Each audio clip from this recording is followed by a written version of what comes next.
৩৭ বলে প্রায় ২০০ স্ট্রাইক রেটে খেলেছেন অপরাজিত ৬২ রানের ইনিংস, চারের সঙ্গে সমান তালে মেরেছেন ছক্কাও। বিপিএল এর পর এবার ডিপিএলেও নিয়মিত পারফর্ম করছেন শামীম হোসেন পাটোয়ারি। প্রাইম ব্যাংকের হয়ে চলতি মৌসুমে একাই টানছেন দলটাকে। ৬ ম্যাচে ৬৫ এভারেজে তার ব্যাট থেকে এসেছে ২৬০ রান।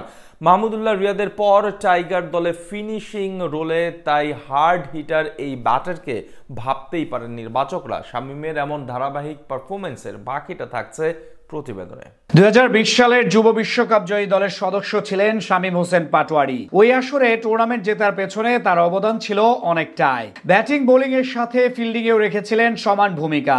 বিশ্বকাপ জয়ের পরের বছরেই জাতীয় দলের জার্সিতে অভিষেক ঘটে এই ক্রিকেটারের। নিজের ক্যারিয়ারের প্রথম ম্যাচেই খেলেছিল ১৩ বলে ২৯ রানের ইনিংস। তবে এরপর অস্ট্রেলিয়া আর নিউজিল্যান্ডের বিপক্ষে সিরিজে ব্যর্থ হয়ে হারিয়ে যান দল থেকে। তবে এবার জাতীয় দলে নিজেকে নিয়মিত করার সুযোগ এসেছে শামীম পাটোয়ারির সামনে। সাম্প্রতিক ফর্মও কথা বলছে তার পক্ষে। গেল বিপিএলে ব্যাট হাতে দারুণ পারফর্ম করেছেন তিনি। মাঝারি মানের দল নিয়েও খেলেছেন টুর্নামেন্টের ফাইনাল।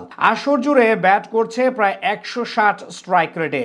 রানের সংখ্যাও নেহাতি মন্দ নয়। ফিনিশিং পজিশনে খেলে তার ব্যাট থেকে এসেছে ৩৫২ রান। বিপিএল এর পর ডিপিএলেও নিজের ফর্ম টেনে এনেছেন বাঁহাতি হার্ড হিটার ব্যাটার। আসরের উদ্বোধনী ম্যাচে প্রাইম ব্যাংকে অবিশ্বাস্য এক ম্যাচ জিতিয়েছিলেন তিনি। অষ্টম উইকেটে পেসার খালেদ আহমেদকে নিয়ে গড়েছিলেন অবিচ্ছিন্ন ১০৪ রানের জুটি।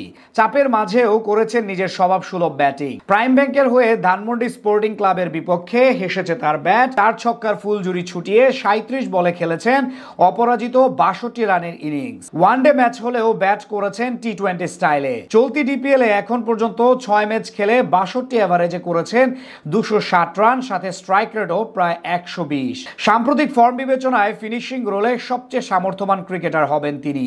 আসন্ন ওডিআই সিরিজগুলোতে শামীমের উপরই ভরসা থাকবে নির্বাচকদের। যদিও ওয়ানডে ক্যারিয়ার আহামরি তেমন কিছুই করতে পারেননি তিনি। ৪ ওয়ানডেতে রান করেছেন কেবল ৩৩। তবে নিয়মিত সুযোগ মিললে তিনিই হতে পারেন টাইগার দলের সেরা ফিনিশার। তবে টি-২০ স্কোয়াডে নিজেকে প্রমাণ করেছেন শামীম হোসেন। গেল ডিসেম্বর উইন্ডিজকে ওদের মাটিতে হারানো টি-২০ সিরিজে ব্যাট হাতে প্রতি ম্যাচেই পারফর্ম করেছেন এই ব্যাটার। দলের বাকি ব্যাটাররা ১০০-র আশেপাশে স্ট্রাইক রেটে ব্যাট করলেও তিনি খেলেছেন প্রায় ১৫০ স্ট্রাইক রেটে। টি-২০ ক্যারিয়ারে এখন পর্যন্ত ১৮ ম্যাচ খেলে ২২.৭০ এভারেজে করেছেন ৩১৮ রান। চলতি বছর জুড়ে সাদা বলে একাধিক সিরিজ রয়েছে বাংলাদেশের। ভারত, পাকিস্তান আর শ্রীলঙ্কার বিপক্ষে ওয়ানডে ও টি-২০ উভয় সিরিজই খেলবে টাইগাররা। এছাড়া আগামী সেপ্টেম্বরে মাঠে গড়াবে এশিয়ান ক্রিকেটের শ্রেষ্ঠত্বের আসর। আসন্ন সিরিজগুলোতে শামীম পাটোয়ারি হতে পারে টাইগার দলের বাজির ঘোড়া।